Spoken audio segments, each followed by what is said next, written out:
Activities हो core वाली, या फिर हमारे रिस्पॉन्सिबिलिटीज़ हो या कुछ भी हो, फैमिली रिस्पॉन्सिबिलिटीज़ हो, कोई भी रिस्पॉन्सिबिलिटी हो, उसमें हमें ये डिसाइड करते आना चाहिए कि नीड क्या है और हमारी डिज़ायर क्या है, कि कितना हम करेंगे तो क्राइसिस नहीं आएगा। एटलीस्ट इतना तो हमें करना ही चाहिए, bare minimum, that we should be clear with. और हमें कोशिश करना चाहिए कि हमारे पे जितने भी रिस्पॉन्सिबिलिटीज हैं, जितने भी रोल्स हैं, कम से कम बेयर मिनिमम सबका मीट कर रहा है, सबका बेयर मिनिमम मीट होना चाहिए। और उसके बाद में फिर उसके ऊपर फिर जो डिज़ायर है हमारी और ज़्यादा करने की, दैट इज़ लाइक फ्लेक्सिबल, में हम देख सकते हैं सिचुएशन के हिसाब से। तो ये पहला हुआ पॉइंट कि बेयर मिनिमम कभी भी नहीं छूटना चाहिए, रिस्पॉन्सिबिलिटीज का भी और हमारे इसका भी, स्पिरिचुअलिटी का भी। अभी जब बात आती है बेयर मिनिमम की, अभी बोलना आसान है कि बेयर मिनिमम हमारा मीट होना चाहिए, बट बेयर मिनिमम कितना होना चाहिए वो भी इम्पॉर्टेंट है, वहाँ पे जनरली दिक्कत आती है। तो बेयर मिनिमम डिसाइड करने में, बेयर मिनिमम को डिसाइड करना ही एक्चुअली बैलेंसिंग कहलाता है। बैलेंसिंग मतलब बेयर मिनिमम कितना होना चाहिए, दैट इज बैलेंसिंग। तो जनरली जब भी बैलेंसिंग की बात आती है तो बैलेंसिंग दो प्रकार की होती है, एक होता है स्टैटिक बैलेंसिंग, दूसरा रहता है डायनेमिक बैलेंसिंग। स्टैटिक बैलेंसिंग मतलब मैंने डिसाइड कर लिया है कि आज से मैं 3 ही क्लाइंट्स लूँगी। मैंने डिसाइड किया है कि मैं 3 ही क्लाइंट्स लूँगी, फिर उनमें से एक का जब पूरा सॉल्व हो जाएगा, I don't know how it works in your case में, but I am just giving one example कि आज से मैं 3 ही क्लाइंट्स लूँगी और 3 में से एक का पूरा ख़त्म हो गया केस, तो उसके बाद ही मैं दूसरा क्लाइंट लूँगी।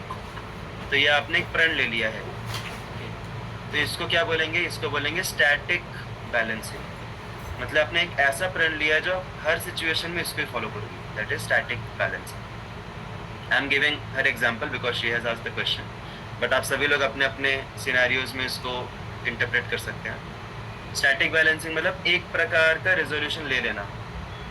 अभी वृंदा माता जी ने थम्स अप किया, तो मैं उनके सिनेरियो में भी बोलूँगा कि मैं इतने स्किल्स में सीखूंगी, टेक्निकल स्किल्स में इतने ही सीखूंगी, एक ही सीखूंगी बस, एक पूरा कंप्लीट होगा उसके बाद ही मैं दूसरा सीखूंगी। तो ये हुआ स्टैटिक बैलेंसिंग। अभी मैं सबके एग्जांपल दूंगा तो टाइम इसमें चले जाएगा।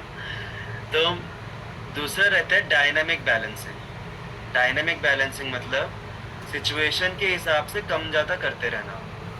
तो डायनामिक बैलेंसिंग को हम कैसे समझ सकते हैं, जैसे व्यक्ति गाड़ी चलाता है, तो गाड़ी चलाते समय स्टैटिक बैलेंसिंग क्या होगा कि वो हमेशा ऐसी चलाएगा, वो हमेशा ऐसे चलाएगा, चाहे टर्न हो, सीधा हो, कुछ भी हो, ऊपर जाना हो, नीचे जाना हो, ऐसे ही चलाएगा वो गाड़ी को, ऐसे ही चलाते रहेगा, that is static balancing. Dynamic balancing मतलब जब टर्न आएगा तो एक तरफ झुक जाएगा, राइट, और झुक के चलाएगा, फिर आगे जाके इस तरफ टर्न है तो इस तरफ झुकेगा, राइट। तो भले वो झुक रहा है एक डायरेक्शन में, लेकिन वो झुकना उसको बैलेंसिंग करने में हेल्प कर रहा है। समझ रहे एग्जाम्पल, वो बैलेंस करने के लिए झुक रहा है।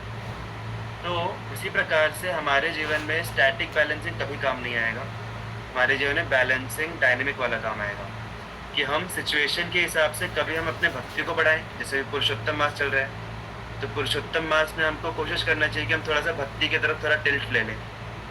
तो एकादशी है, पुरुषोत्तम मास है, कुछ अर्जेंट कुछ सेवाएं हैं, राइट, डेडलाइंस वाली सेवाएं, तो उसमें हम थोड़ा सा उस तरफ बैलेंसिंग करें, हम उस तरफ झुकें। फिर हमारे कभी फाइनेंशियल नीड्स हैं या हमारे क्लाइंट्स के नीड्स हैं, जो भी हमारे वर्क प्लेस में नीड्स हैं, तो हम थोड़ा सा उस तरफ झुकें। तो हमें झुक के चलाना चाहिए, बट इसका मतलब ये नहीं कि हम झुक गए एक तरफ, टर्न उधर आया तब भी हम इधर ही झुक के टर्न ले रहे हैं, ऐसा हो सकता है क्या? नहीं हो सकता।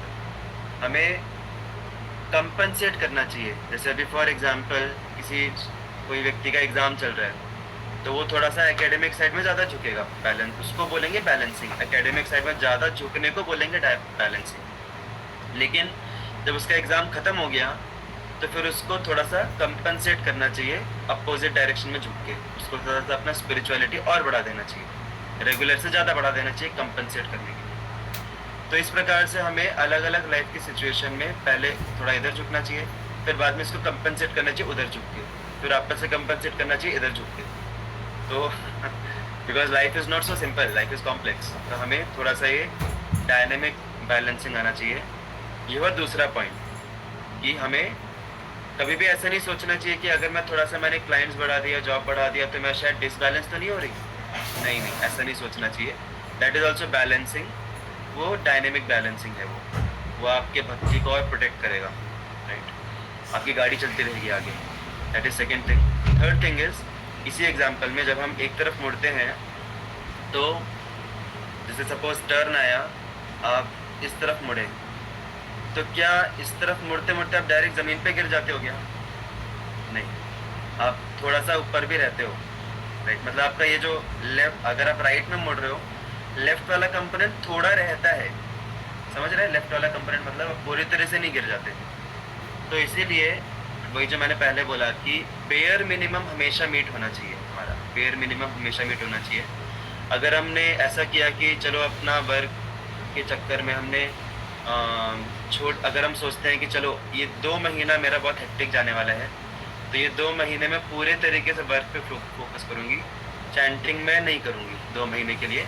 2 महीने के बाद में चैंटिंग वापस से मैं रिवाइव करूँगी, कंपनसेट करके करूँगी। तो ये कैसा हो गया? ये हो गया कि 2 महीने के लिए हम गिरे गए पूरा, एक ही तरफ गिर गए पूरा, छोड़ ही दिया दूसरा एस्पेक्ट, बेयर मिनिमम भी छोड़ दिया।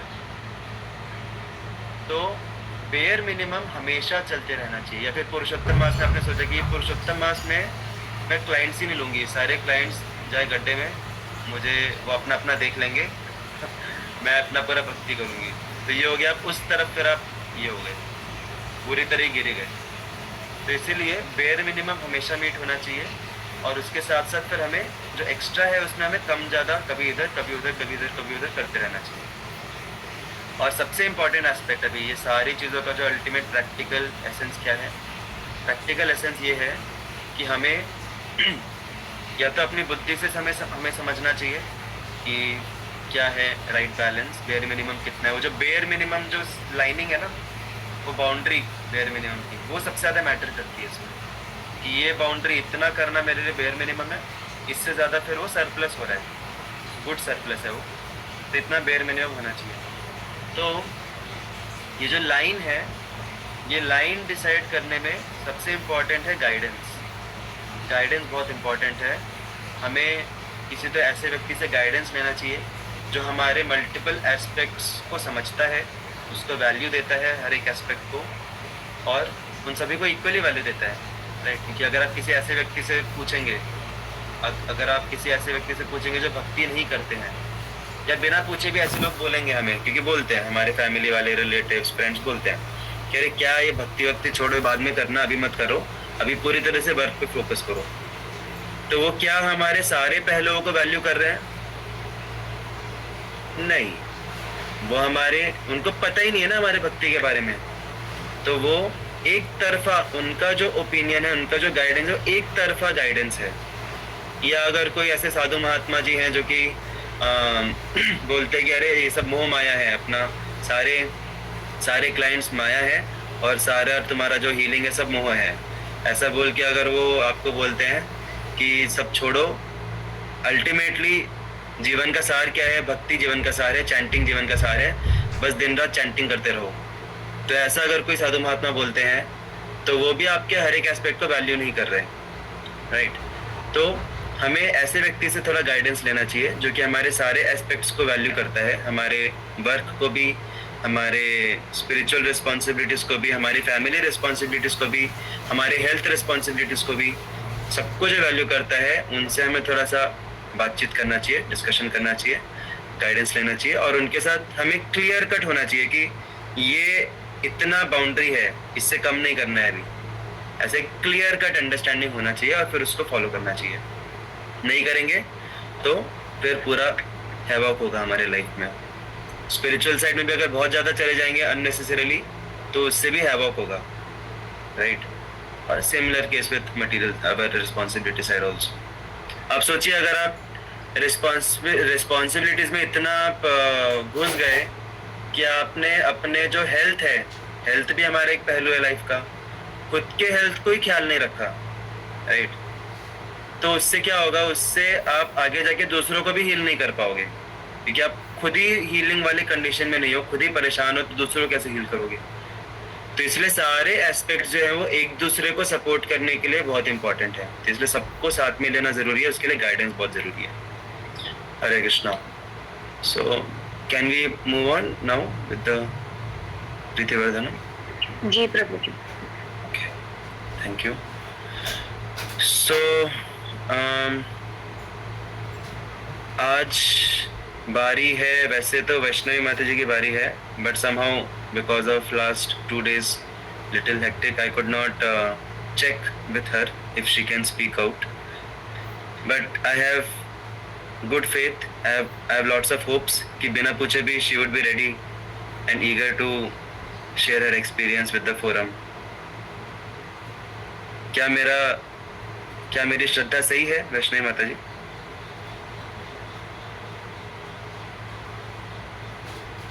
वैष्णवी माता जी हैं क्या मीटिंग में? हैं तो, but I think there is some difficulty. हरे कृष्णा। वैष्णवी माता जी are there, you can at least react. Reaction के थ्रू में पता चलेगा।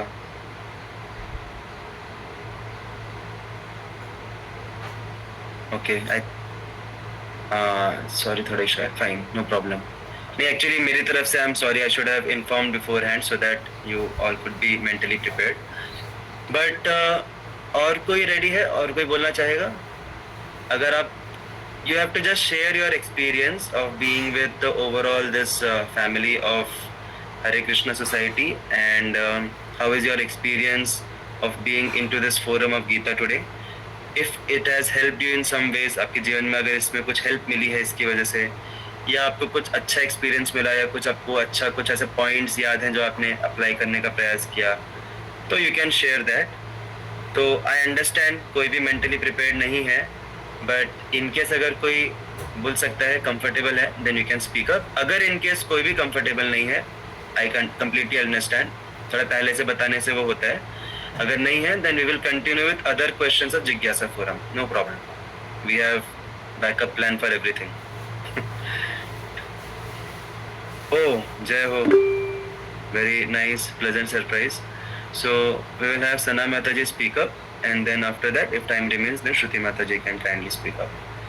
Thank you for helping us in this critical moment, Sana Mataji and Shruti Mataji. Yes. हरे कृष्णा। तो नवंबर में मैं मंदिर आई थी एक बार, तो जस्ट मैंने भी यही देखा था कि कहीं स्कैनर है क्या, सो दैट मुझे अपडेट्स मिल पाए, और मैंने स्कैन किया, एंड स्कैन करने के बाद to my pleasant surprise sessions के सारे जो ग्रुप्स थे वो मिले, जो देख के मुझे सरप्राइज भी मिला और बहुत खुशी भी मिली, क्योंकि मैं भी गीता पढ़ने की कोशिश कर रही थी, बट वो मुझे खुद से पढ़ के उतना समझ नहीं आ रहा था। तो that was like a blessing. और गीता में पढ़ने की कोशिश इसीलिए कर रही थी क्योंकि मुझे बहुत सारे सवाल होते थे, और मुझे हर चीज़ का डेप्थ जानने की इच्छा रहती थी कि जो भी है वो क्यों है।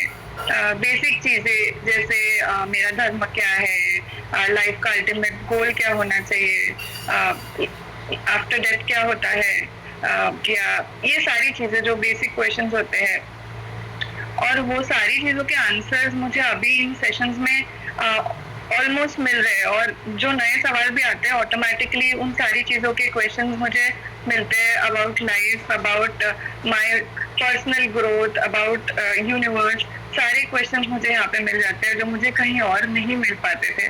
तो वो एक चीज़ मेरे लिए बहुत अच्छी है। दूसरी चीज़, मतलब जब मैं अकेले भक्ति करती थी या कोशिश करती थी, उतना कर भी नहीं पाती थी, तो उतना स्पिरिचुअल ग्रोथ नहीं हो रहा था, क्योंकि कोई गाइडेंस नहीं था और भक्तों का संग भी नहीं था। अभी यहाँ पे मुझे बहुत ही प्रीशियस गाइडेंस मिलता है, जिसके कारण एक सही डायरेक्शन में स्पिरिचुअल ग्रोथ भी हो रही है, और भक्तों का संग तो बहुत ही प्रीशियस है, क्योंकि वो मुझे मोटिवेटेड रखता है। वो मोटिवेशन बहुत ज़रूरी है, मोटिवेशन भी, गाइडेंस भी, वो बहुत हेल्प करता है भक्तों का संग, और उससे एक अलग प्रकार का आनंद भी आता है। सो वो बहुत मुझे मिला है ये सारे लोगों से। एक और चीज, मैंने जब जपा पहली बार शुरू किया तो मुझे बहुत डिफिकल्टी हुई, क्योंकि मेरा मतलब बहुत हाइपर एक्टिव ब्रेन है, सो एक जगह फोकस करना बहुत डिफिकल्ट लग रहा था। लेकिन जब मॉर्निंग जपा सेशन शुरू होता है तो अगेन जो वो भक्तों का संग होता है, उसके कारण ये थोड़ा सा जो हाइपर एक्टिविटी है कम हो जाती है, और क्योंकि वीडियोस ऑन होते हैं और बाकी लोगों को चैंटिंग करते हुए देख के इंस्पिरेशन मिलता है और फोकस काफी इम्प्रूव होता है, तो वो चीज़ भी मुझे बहुत अच्छी लगती है। और एक मतलब लाइफ को देखने का नजरिया भी काफी हद तक बदल गया है। सो मैं बहुत ज्यादा ओवर थिंकर थी। मुझे मतलब काफी बार जब मूड खराब हो या कुछ हुआ हो वर्क से रिलेटेड या कुछ भी हुआ हो, तो नींद अच्छे से नहीं आती थी। लेकिन जब से स्पिरिचुअलिटी चालू की है या ये क्लासेस अटेंड करना चालू किया है, तब से ये प्रॉब्लम कम हो गया है। Over thinking has replaced, and ऐसी फीलिंग आती है कि जो भी हो रहा है, Krishna feels that this is the best for me, और ये मेरे अच्छे के लिए ही हो रहा है। और एक तरीके का सरेंडर आ गया है, जिसकी वजह से नींद भी अच्छी होती है और वो ओवर थिंकिंग अभी रिप्लेस हो गई है। बहुत ये चीज बहुत बहुत डिफरेंस देखती हूँ मैं, जिसके ओवर थिंकिंग रिप्लेस हो गई है, इसलिए I am more happier and more peaceful as compare to before. पहले स्ट्रेस में रहती थी या ओवर थिंक करती रहती थी छोटी छोटी बातों को लेके। और ये चीज मुझे और आनंद देती है कि ये सिर्फ शुरुआत है, क्योंकि मैंने बस कुछ महीनों पहले ही, 7-8 महीनों पहले ही मैंने अच्छे से शुरू किया है भक्ति। तो डेफिनेटली अभी भी और काम करना है, और आप सबके गाइडेंस में मैं और काम कर पाऊंगी, इस चीज का मुझे विश्वास है। और ओवरऑल भी भगवान पे और ये सारी चीजों पे फेथ और विश्वास बहुत स्ट्रांग हो गया है। ऐसा नहीं कि पहले नहीं था, बट पहले ना बस क्योंकि सब बोलते हैं इसीलिए चीजें पता थी। अभी जो शास्त्रों का ज्ञान मिल पाता है प्रभु जी से और आप सबके एसोसिएशन से, जो रियल या ट्रुथ पता चलता है, वो विश्वास को बहुत ज्यादा स्ट्रांग करता है। तो ये चीज भी मुझे बहुत इंस्पायर करती है, और मेरे लिए लाइफ को देखने का नजरिया इसी चीज से बदल गया है, जो फेथ, सरेंडर, विश्वास जो आया है। वैसे तो बहुत सारी चीजें हैं, लेकिन अभी इतना मुझे याद आ रहा है। Thank you. हरे कृष्णा। हरि बोल, जय हो। थैंक यू सो मच माता जी। स्पॉन्टेनियस था, राइट? पहले से प्रिपेयर्ड नहीं था, स्पॉन्टेनियस था। और स्पॉन्टेनियस में ज़्यादा मज़ा आता है, because spontaneous is coming directly from the heart. So very nice, thank you माता जी। जैसा कि आपने बोला कि ये तो शुरुआत है अभी, एक्चुअल में अभी आप लोगों को अगर ऐसा लग रहा है आप में से किसी को कि अरे इतना सब हमने सीख लिया है, इतना सब हमने समझ लिया है, इतना सब कुछ पता चल गया है, तो सॉरी टू से बट अभी हमें कुछ भी नहीं पता है भक्ति के बारे में एक्चुअली अभी राइट नाउ। भक्ति में इतना डेप्थ है और इतनी सारी चीज़ें हैं समझने के लिए, there is no end only to it. अब हाई हाई हाई हाई जाते जाओगे भक्ति में, इतना कुछ है, राइट? बट भक्ति की हमारी अंडरस्टैंडिंग की बिगिनिंग है, बट माता जी का जो एंथुजियाज्म है और जो सिंसेरिटी है, कमिटमेंट है फोरम के प्रति, कृष्ण के प्रति, वो देख के ऐसा लगता नहीं है कि बिगिनिंग है, क्योंकि भगवान खुद बोलते हैं गीता में कि चतुर्विधा भजन्ते माम जना सुकृत न अर्जुन अर्थी अर्थार्थ जिज्ञासु ज्ञानी च भरतर्षभ। मतलब 4 प्रकार के मोटिवेशंस के साथ लोग भगवान के पास आते हैं। एक रहता अर्थ मतलब हमें कुछ तो चाहिए, बंगला चाहिए, गाड़ी चाहिए, बीवी चाहिए, बच्चे चाहिए, राइट? अच्छे मार्क्स चाहिए एग्जाम में। तो ऐसे इच्छाओं के साथ जो भगवान के पास आता है उसको बोलते हैं अर्थी। कुछ तो चाहिए उसको भगवान से, भगवान नहीं चाहिए। भगवान आएंगे तो उसको लगता है कि कुछ तो प्रॉब्लम हो जाएगा जीवन में, भगवान की चीजें चाहिए हमें, दुर्योधन वाला मेंटालिटी। भगवान नहीं चाहिए, भगवान की शक्ति चाहिए, सेना चाहिए। तो अर्थी होता है, दूसरा होता है अर्थार्थी। अर्थार्थी मतलब वो जीवन में परेशान है और परेशानियों से मुक्त होने के लिए वो भगवान को अप्रोच करता है, दैट इज अर्थार्थी। और फिर एक रहता है जिज्ञासु, उसके मन में बहुत सारे प्रश्न रहते हैं, अलग अलग जिज्ञासाएं रहती हैं बहुत सारी, और उन जिज्ञासाओं को शांत करने के लिए वो आता है भगवान के पास। और चौथा रहता है ज्ञानी। ज्ञानी मतलब उसको पता है कि जीवन में कुछ तो हायर लेवल की रियलिटी है, भगवान है, लेकिन वो भगवान को और ज़्यादा अच्छे से समझना चाहता है। तो भगवान बोलते हैं कि इन चारों में से भगवान को जो प्रिय है वो है ज्ञानी। और जिज्ञासु भी थोड़ा ज्ञानी के जैसा ही है, क्योंकि वो भी कुछ इमीडिएट, कुछ ऐसा मटीरियलिस्टिक इच्छाओं के साथ नहीं आया है। वो ट्रुथ को सीख करने के लिए आया है, वो ट्रुथ को जानने के लिए आया है, सत्य को जानने के लिए आया है। तो ऐसे लोग जो रहते हैं वो बहुत एंथुजियास्टिकली आगे बढ़ते हैं भक्ति में, क्योंकि ये जो जिज्ञासा और ये जो ज्ञान है ये इस जीवन, इसमें भागीदार इस जीवन की हमारी एक्टिविटीज नहीं रहती, हमारे पिछले जन्मों की जो भक्ति है उसकी वजह से इस जीवन में हमारे जिज्ञासा और ये ज्ञान ऑटोमेटिकली आता है, नेचुरली हम लोग सेटिस्फाइड नहीं रहते अपने ऑर्डिनरी लाइफ से। क्यों? क्योंकि पिछले जन्मों में हमने ऑलरेडी भक्ति की हुई है, जस्ट हम भूल गए उसको। तो वो जो टेंडेंसी है वो इस जन्म में आती है जिज्ञासा और ज्ञान के रूप में। तो that's why I am saying कि it's not a beginning for माता जी and almost everyone of all of you. ये बिगिनिंग नहीं है, आप लोगों का चलते आ रहा है, कितने जन्मों से चलते आ रहा है वो आपको भी नहीं पता, मुझे भी नहीं पता, वो सिर्फ भगवान जाने हो।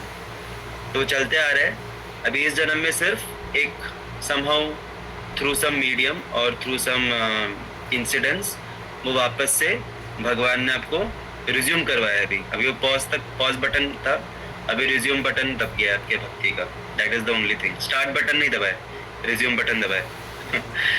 तो we should understand in that way. Also भगवान बोलते हैं कि भगवान मतलब शास्त्र में ऐसे लिखा हुआ है कि जब कोई व्यक्ति भगवान को चाहता है, भगवान के पास आना चाहता है, तो भगवान अरेंज करते हैं उसके जीवन में गुरु को।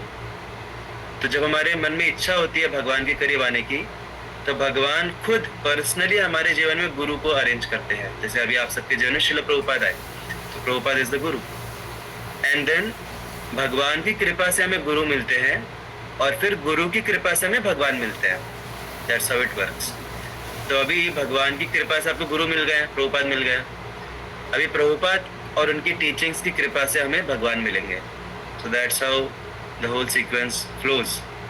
तो पहला पार्ट भगवान ने कर लिया अपना, अभी हमें अपना पार्ट करना है। गुरु की शरण लेके भगवान प्राप्त करने हैं।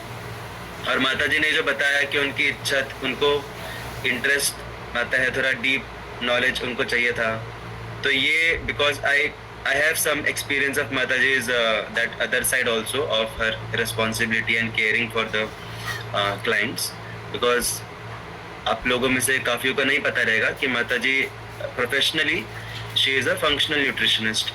तो functional nutritionist मतलब कौन होते हैं?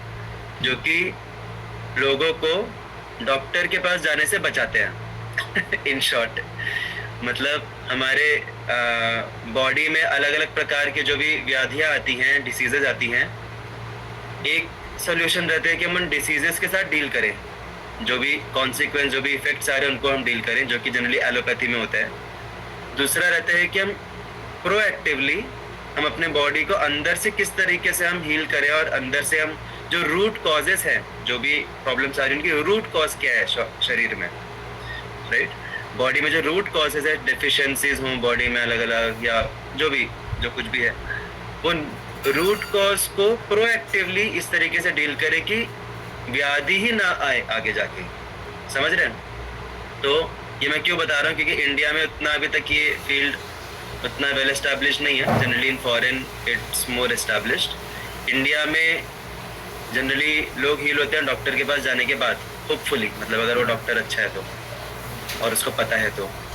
But this is the proactive healing which is very good and very healthy for all of us and very effective.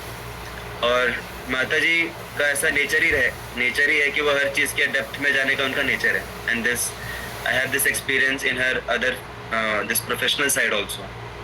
In depth knowledge of body also.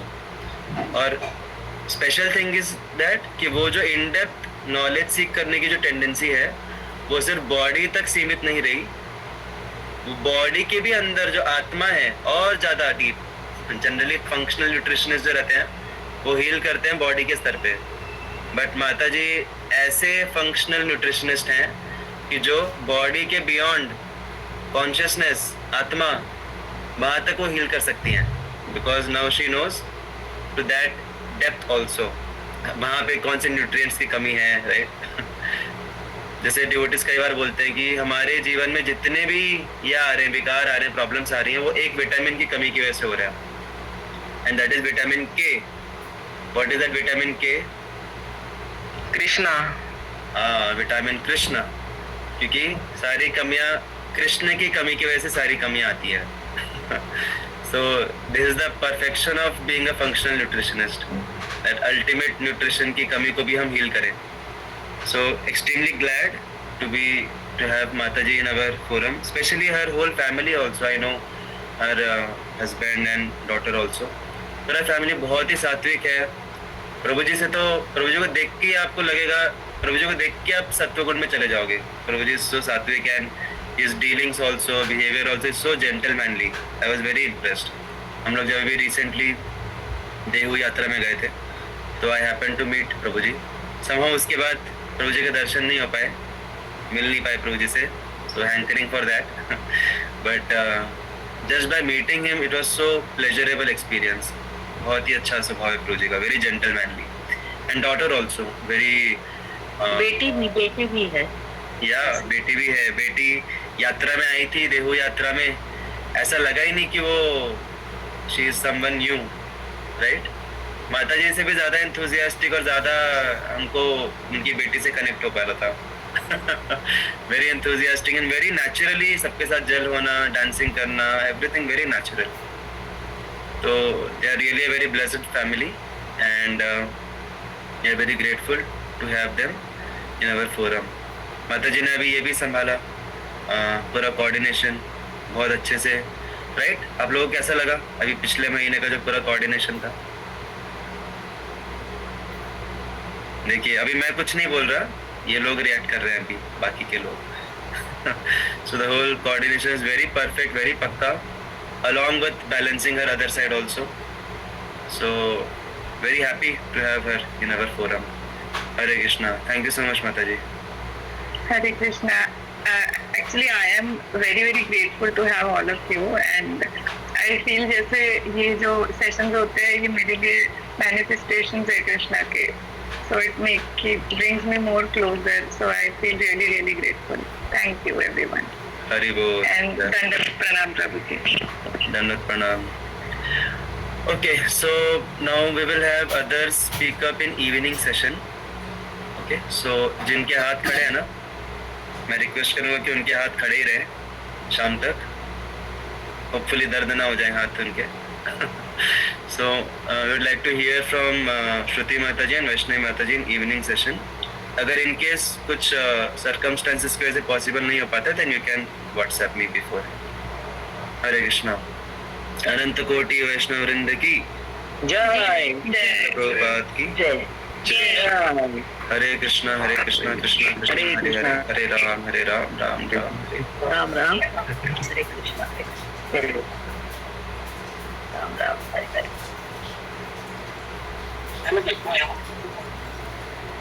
Yeah, that's easy.